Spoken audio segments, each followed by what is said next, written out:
Bem-vindos ao Conect PampaCast, um lugar onde a gente conecta pessoas e oportunidades. E aqui nessa mesa só sentam pessoas referências no turismo da nossa região.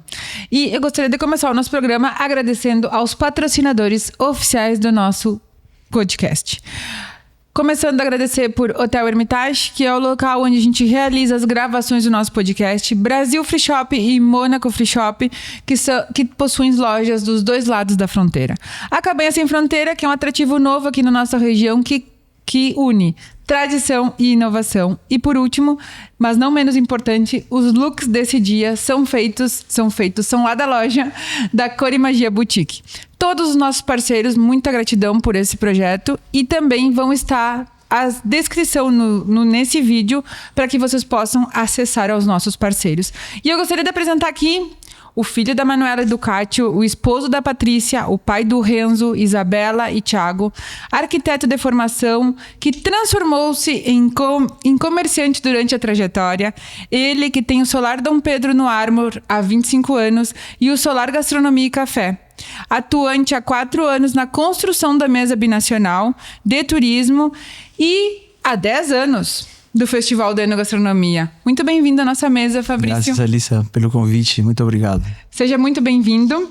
E eu gostaria de começar a te conhecer um pouco mais e te perguntar, quem é o Fabrício na essência?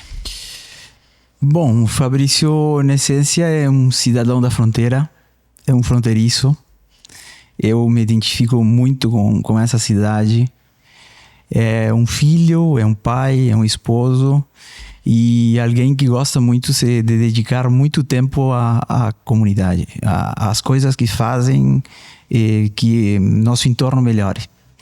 Eu dedico bastante tempo e bastante pensamento e ideias e muitas coisas para que o nosso entorno seja melhor, que a gente consiga deixar aqui, depois vai embora, uma coisa melhor para a nossa cidade, para o lugar onde a gente vive, né? Eu não me vejo morando ou indo viver em outro lugar. Eu nasci aqui, batalhei para voltar depois da formação, fiz arquitetura no Montevidéu e queria voltar para cá, voltei e construí toda a minha vida aqui tentando criar coisas e fazer coisas novas. E, bom, eu acho que tem dado certo. A gente, há 25 anos com o Solar, como tu falaste, uma coisa que foi inovadora no seu momento, que foi uma coisa meio estranha, porque aquilo foi uma loucura que a gente fala hoje. Eu falo com a Patrícia, minha esposa, minha grande companheira em todo esse trajeto, porque como a gente se animou a fazer aquilo naquele momento e bom, são coisas da juventude, né? Hoje nunca faria aquilo. Capaz, eu acho que não, eu não penso que são coisas da juventude. Eu acho que é coisas que estão ligadas a um propósito nosso. Então aí a gente às vezes não tem a noção de onde vai ser o final daquela rota, onde aquele sonho vai te levar, mas tu tem a certeza que é para fazer. E sem dúvida, eu acho que tudo tem um propósito, sem dúvida, porque agora ela acaba de deixar o emprego dela, que foi o que nos trouxe para aqui, porque ela não queria voltar para a Ribeira, mas ela conseguiu um emprego direto aqui, foi ela que nos trouxe para aqui, na verdade. Então, como que tudo vai se dando e vai tendo um propósito. Depois tu olha na perspectiva e parece que tudo foi certo, encaixando para que aquelas coisas se dessem. Sim. Eu já te pedi licença antes do nosso vídeo para falar. Para mim, isso só tem um nome, né? Isso para mim é Deus que prepara toda a nossa trajetória até então. Te pedi licença naquele momento, mas não posso mais negar o que me fez chegar até aqui, entendeu? Sem dúvida. Então, preciso falar. Mas vamos falar um pouco mais, assim como eu falo de momentos, né? E falo de... A gente sabe que nem tudo na vida é uma festa. Embora que a gente queira fazer, né? Porque é maravilhoso. Mas tem momentos profundos e tem momentos de profundeza. E eu acho que... Qual momento, assim, que tu acha que tu pode colaborar conosco aqui? Que foi um momento que tu disse... Pá, acabou. E agora? Mas também foi aquele momento que te deu um sopro de vida e que tu disse, não, tá, vamos lá. Eu creio que dá. Bom, como tu falou, eu sou filho de comerciantes aqui na cidade. 2 empreendedores e batalhadores, meu pai e minha mãe, bem conhecidos. E, bom, quem me impulsou muito foi meu pai, certo? O negócio esse aqui do solar foi porque ele, me conhecendo, ele disse: Fabrício, isso é para ti. Ele me levou naquele prédio abandonado, como estava a antiga gerência do frigorífico. E ali, bom, eu como arquiteto recém tinha chegado, tinha feito uma viagem de quase 9 meses por todo o mundo, que é a viagem que os arquitetos no Uruguai fazem. É bem reconhecida, a viagem de arquitetura RIFA. E eu tive a possibilidade de estar 9 meses viajando, vendo o mundo. E, obviamente, a cabeça abre, estoura. Tu vem com a criatividade, com vontade de fazer coisas. Vendo mundos, obviamente, muito mais desenvolvidos que o que a gente está aqui. Coisas novas. Bom, cheguei, olhei aquele lugar e, obviamente, em seguida vi o que daria para fazer, possibilidades que tinha, não? E esse foi um momento importante na minha vida, porque isso, depois daí para frente, tudo se desenvolveu em torno a isso, a atividade que eu tive que ir gerando ali para sustentar aquilo, né? Sim, claro. E acho que... Do nada, porque eu não contei com a ajuda de ninguém, os meus pais nesse momento não me poderiam, era eu e a Patrícia, para começar um projeto que nenhum de nós estava formado, nem para gastronomia, nem para turismo, nem para as festas, nem para nada disso. Eu era um arquiteto, a Patrícia contadora, e bom, as ideias com o chão que ela nos dava, né? Que a Patrícia é mais terrenal, eu sou mais voado, assim. Então a gente se complementou nisso aí e bom, começamos a trabalhar numa coisa que não tínhamos ideia, na verdade. E tudo foi evoluindo batalhando, ou seja, e nos formando em diferentes coisas que não éramos profissionais. Sim. Não, é que a gente às vezes vê... isso eu acho que veio também em vários outros episódios e outras conversas que eu tive aqui, que muitas vezes a gente tá vendo o palco, né? Às vezes tu tá vendo a festa, tu tá vendo a comemoração, mas tu não sabe o que trilhou por trás daquilo ali, né? Tudo que as pessoas tiveram que deixar para trás, todas as pessoas que tiveram que se reinventar. Então, assim, é um ato de muita coragem tu assumir um negócio onde tu não sabe muito bem. E sem dúvida, olha assim, nesses anos foram muitos momentos críticos. Uhum.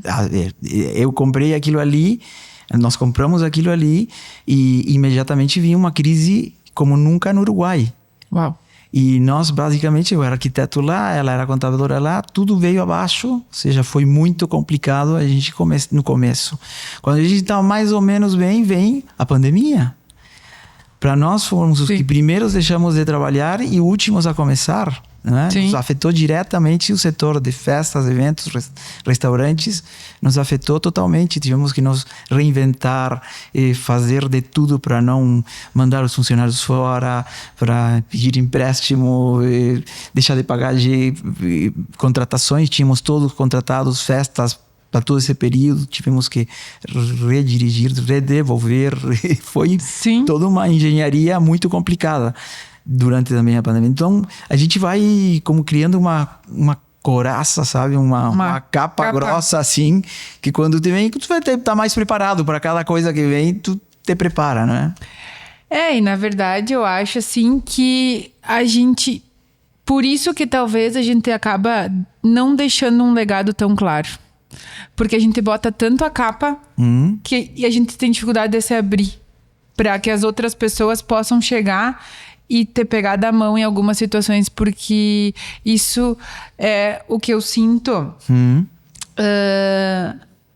Eu vejo o Fabrício super alegre, super pra frente. Eu vejo o Fabrício assim, eu te conheço muito há pouco tempo, mas tu é uma pessoa que dá um limite. Tu pode ser aquela pessoa feliz, alegre, mas tu não deixa tanto o acesso.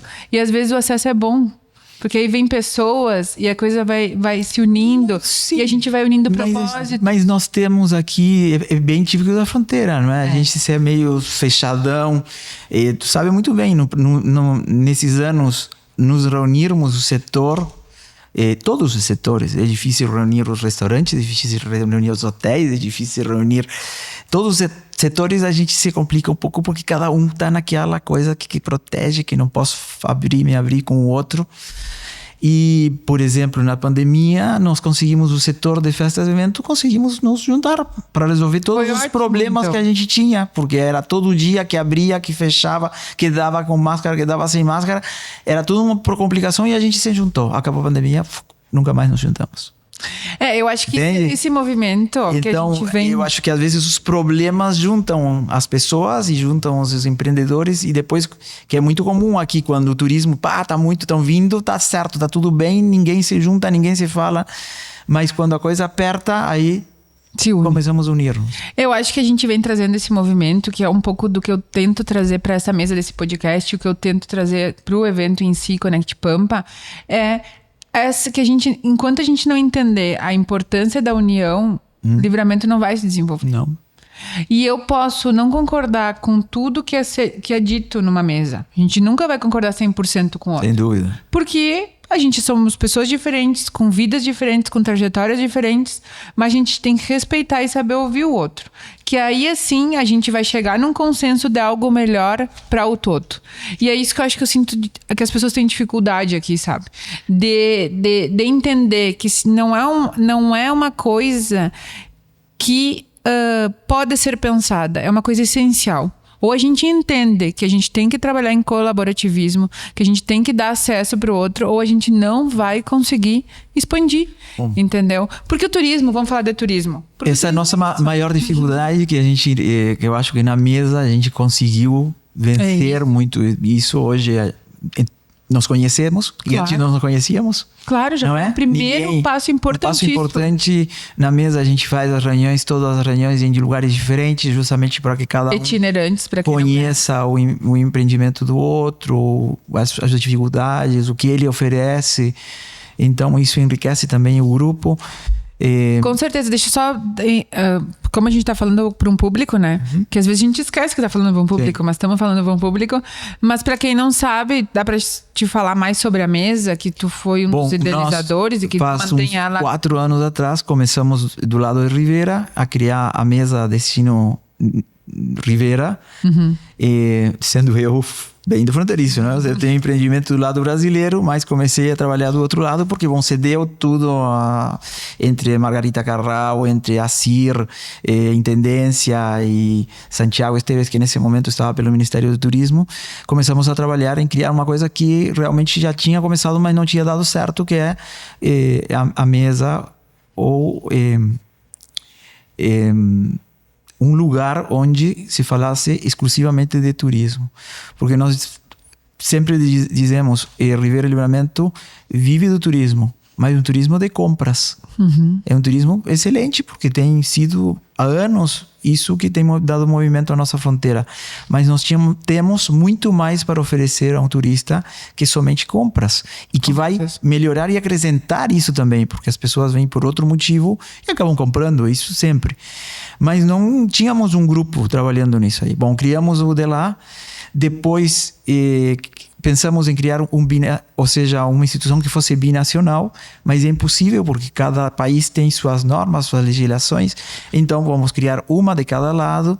Bom, então ajudamos a criar a Mesa Santanense de Livramento e depois unimos as duas para trabalhar junto na Mesa Binacional de Turismo, que é um pouco o que estamos fazendo hoje, trabalhando em conjunto. E tu sabe que eu por muito tempo fiquei nas minhas empresas, nas empresas na qual eu fazia parte, né? E o ano passado eu senti essa vontade de conhecer um pouco mais do turismo e foi tinha um lugar para mim olhar para o turismo, sabe? Isso que eu achei importante, a mesa, a formação, o trabalho que vocês vinham construindo, já começou a dar suporte, a dar um novo olhar e uma visão para quem não conhece, entenda onde encontrar, sabe?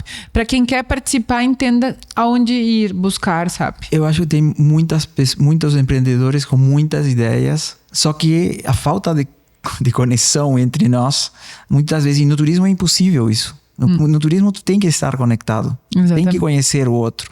Tu tem que saber o que oferecer para aquele turista que vai no restaurante e diz: o que eu posso fazer aqui na cidade? Tu tem que saber, tem que conhecer e poder mandar ou dar uma opção para que essa pessoa se sinta que não veio à fronteira só para compras. Sim. Está ótimo, mas eu acho que o turismo o turismo da cidade vai. E mais hoje que temos muitas propostas. Antigamente poderia ser que não estavam formatadas, não tínhamos consciência da importância da nossa história, da nossa produção, da nossa gastronomia, como um fator relevante para aqueles turistas que vêm. Sim. E que a gente muitas vezes não valorizamos nem a nossa coisa que é muito comum aqui para nós, que é viver duas cidades unidas. Que isso para as pessoas que vêm de fora é o maior atrativo. Não valorizamos isso, certo? Como um produto importante a ser vendido. Então, a conexão entre nós, principalmente a compreensão, aprendermos a trabalhar no turismo, com o apoio de instituições como é o Sebrae, por exemplo, que tem nos apoiado aí a Bento Gonçalves, ônibus que sai para Bento Gonçalves, ônibus que sai para Gramado, para a feira de Gramado, também para ver como se comercializa o turismo. Tudo isso tem sido um aprendizado para todos nós, para todos os que estamos participando ali. E isso não é pouca coisa, isso é muito importante para criar essa cadeia turística que não existia. E hoje nós temos. Sim, não, eu acho que foi não só complementando, né, e reconhecendo, foi o pontapé inicial do movimento. Eu como Conect Pampa, não conseguiria dar dar sentido ao meu propósito de conectar pessoas, lugares e oportunidades se eu não tivesse onde buscar essas pessoas. E foi na mesa que eu consegui identificar todos não, mas aqueles atuantes que poderiam entender a proposta que eu estava querendo desempenhar aqui, né? Certo, mas eu tenho que dizer que isso vem de antes, não é? Isso vem 10 anos atrás, quando a Jussara Dutra veio aqui, aterrissou aqui com um projeto gastronômico, que foi o festival. Sim. Já aí começou a nos movimentar, não? Uma pessoa que vem e diz: vocês têm um produto que é excelente, vocês têm uma gastronomia que é diferenciada, vocês têm que trabalhar nisso para oferecer ao turista. E o festival foi isso. O festival também me educou, principalmente a mim. Eu comecei a compreender a importância de todos esses fatores. Eu não sou do setor, obviamente, a entender a importância para o turismo de tudo isso. Nós levou 10, 12 anos trabalhando nisso aí para juntar também, para que as adegas dessem importância, para que o setor gastronômico, para aquele que faz uma linguiça, entendesse que a linguiça é importante para a gastronomia local, para aquele que tem cordeiro, entenda que aquela carne de cordeiro é fundamental também para os pratos nossos aqui. E tudo assim, é uma cadeia que vem se valorizando há poucos anos. Sim, poucos anos. E já que estamos falando nisso, pra ti, assim, o que tu vê dessa movimentação? Tu que viveu o início da movimentação, tá? Onde tudo começou, acredito, se eu posso dizer assim. E agora, como tu vê o que está acontecendo, o presente e o futuro? Eu acho que nós demos temos um avanço bem importante. Temos muito para fazer, nos custa muito. Justamente porque nos custa essa conexão, nos custa bastante, mas eu acho que estamos no caminho certo, com as pessoas certas, porque todos entre nós nos conhecemos, nos relacionamos e nos apoiamos e valorizamos o que o outro faz também, não é? Sim. Porque cada um tem suas dificuldades. Para cada um tem uma dificuldade que tem que vencer isso aí. O ano passado trabalhamos praticamente todo o ano com o Sebrae, construindo entre aqueles empreendedores o projeto de cada um. Bom, o que tu, Fabrício, tem para oferecer lá no Ármor? Tem história, tem gastronomia, tem um produto que é o chá moda inglesa. Bom, vamos construir isso aí e oferecer para que isso seja um produto turístico. E assim todos os outros fizeram esse trabalho também com seu empreendimento. Então temos a lã, temos a ovelha, tem o vinho, tem a produção de oliva, de azeite de oliva, cada um com essa ideia e já oferecendo para os que vêm de fora isso, né? Então estamos no caminho certo, temos que avançar muito. Obviamente que às vezes o poder público não entende que o maior apoiador é o poder público, que os empresários sozinhos não conseguem construir. Nós temos a vontade, temos a ideia e tudo, mas muitas vezes precisamos o empurrão também do poder público. Então, para nós é fundamental isso. Eu costumo falar sempre que é uma construção, né? É o público e o privado. Eu acho que o público tem que ter esse entendimento de que tem coisas que é responsabilidade dele e que a gente não vai conseguir fazer. Infraestrutura, limpeza, demais. Mas também cabe a nós, empresários, se reunirmos, aderirmos a esses grupos que foi uma iniciativa que tu fez com a mesa, para que nós juntos pudéssemos ter pauta para uma conversa, se unir, porque senão fica tudo sem um início, sabe? Parece que fica tudo muito solto, tanto no público quanto no privado. Sem dúvida. Então, eu acho que nós temos que ser a ponte entre público e privado, mas a gente tem que ter a consciência que um sem o outro não consegue, porque eles acabam em barreiras nossas e nós em barreiras deles. E temos que trabalhar na comunidade também, não é? É um trabalho que tem que ser feito não só dentro do âmbito privado, do hotel, do restaurante, dos fornecedores, aqueles que... senão também da comunidade, que a comunidade entenda que toda a cidade é um produto turístico. Exatamente. E quando tu vem e tu escolhe um lugar para ir, tu não gosta de chegar num lugar que está sujo, que te atendem mal, que tu não é bem recepcionado, que tu vai fazer uma pergunta e a pessoa não tem ideia. Então é um trajeto de educação em todo o entorno, em todo o ambiente. Não é só a educação nossa, os empresários, senão de toda a coletividade. Com certeza, não só nós.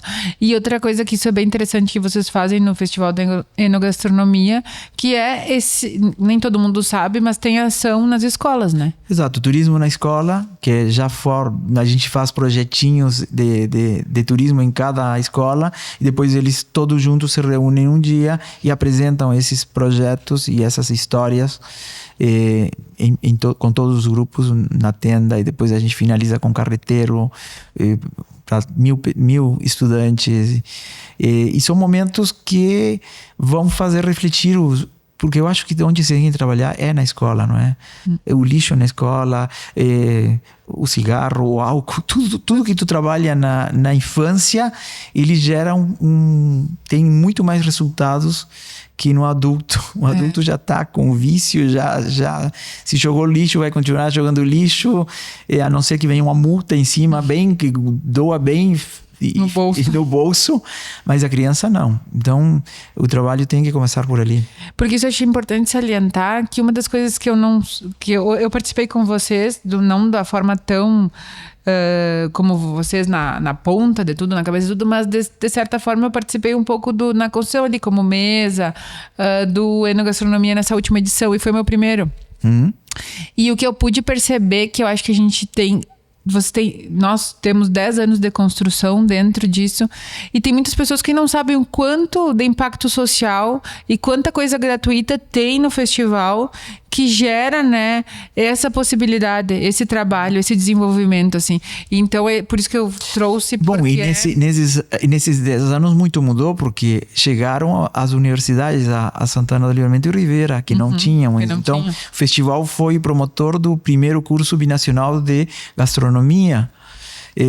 Estávamos brigando por um curso de hotelaria, que pudesse ser do lado uruguaio, mas que fosse binacional, porque nós temos o edifício UTU, que pudesse ser um curso binacional em hotelaria, ou seja, que é importantíssimo, porque hoje uma das dificuldades maiores que temos na cidade é que não temos pessoas capacitadas, que não temos colaboradores que sejam preparados para muitas das coisas que a gente precisa aqui.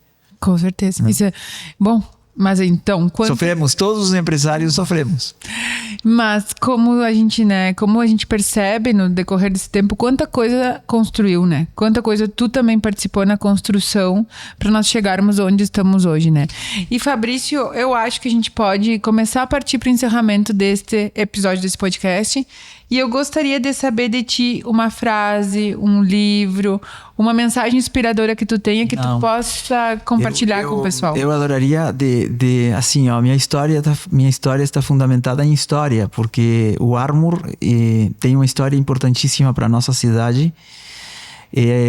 Se nós, Livramento e Rivera, se não tivéssemos tido o frigorífico, não tínhamos nos desenvolvido como nos desenvolvemos, não? Seríamos 2 cidades muito mais pequenas, talvez, mas o frigorífico, quase 100 anos de funcionamento, nos trouxe muita gente para cá. Hoje, a maioria dos que estamos aqui somos produto de imigrantes que vieram trabalhar possivelmente nessa área, tá? Tinha gente que vinha para refrigeração, carpinteiros, construtores. A cidade foi feita por italianos, espanhóis que chegaram aqui, americanos, ingleses. Então, eu me imagino a nossa cidade praticamente como cosmopolita lá pelo meados do século XX, não? Tínhamos de tudo aqui, se falava inglês, se falava espanhol nas 2 cidades, português.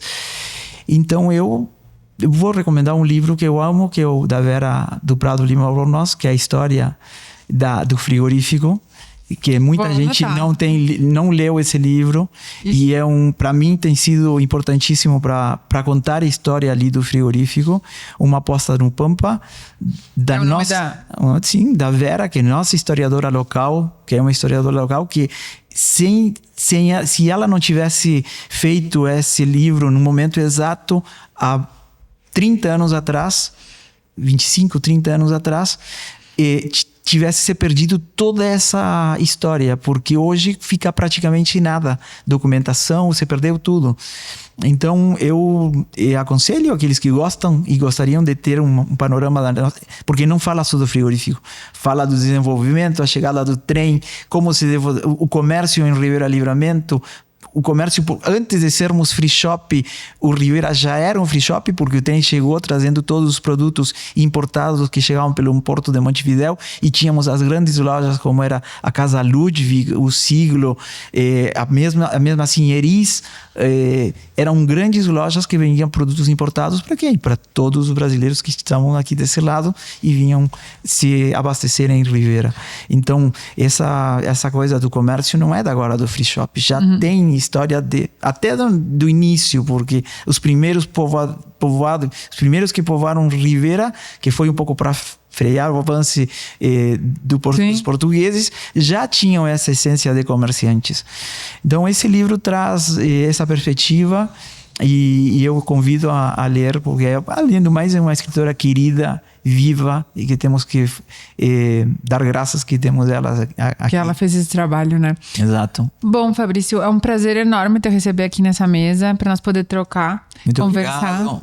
E estou seguro que tu tivesse muitos convidados e vai ter muitos convidados que vão enriquecer esse tema que é o turismo, e que é importante para o desenvolvimento das 2 cidades, e temos que trabalhar muito.